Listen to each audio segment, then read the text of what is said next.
Hello, so today we are looking at the spinner control, the modern spinner control.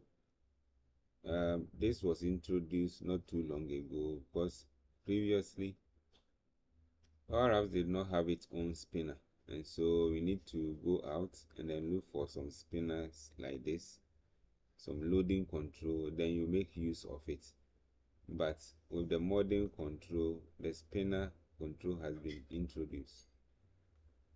So for instance, this is the spinner control. You go to the modern, then search for the spinner control, click on it, then you have this one. To use this, I have a form here, then I have some button that I use to send the form. I also have the spinner control itself.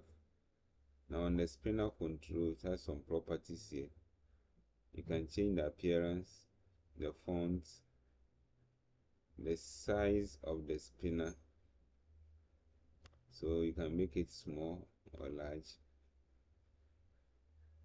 Okay, so having done that, when you look at this form, on the success of the form, that is if I'm able to send the data successfully to the data source or the source of my table, I am setting a variable called var visible to false. Now on the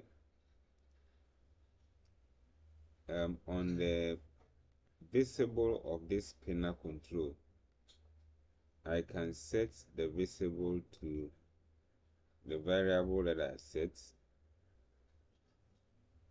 So I have set it to false. So you see that the spinner control is not visible.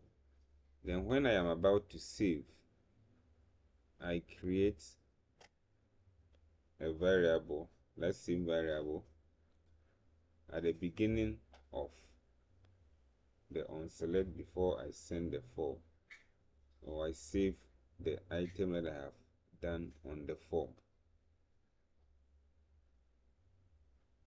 So at the start of the submit button, I am setting the variable to true. That is, I'm making the spinner icon seen or visible.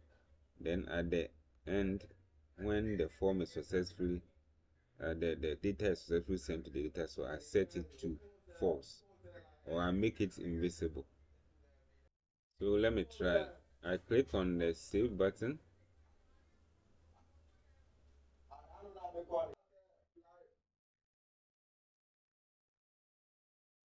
So there's a network error, but let me redo it again. So we see that the icon is moving.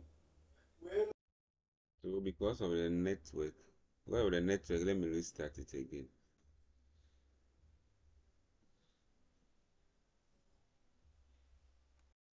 So it was so fast, it wouldn't even show properly.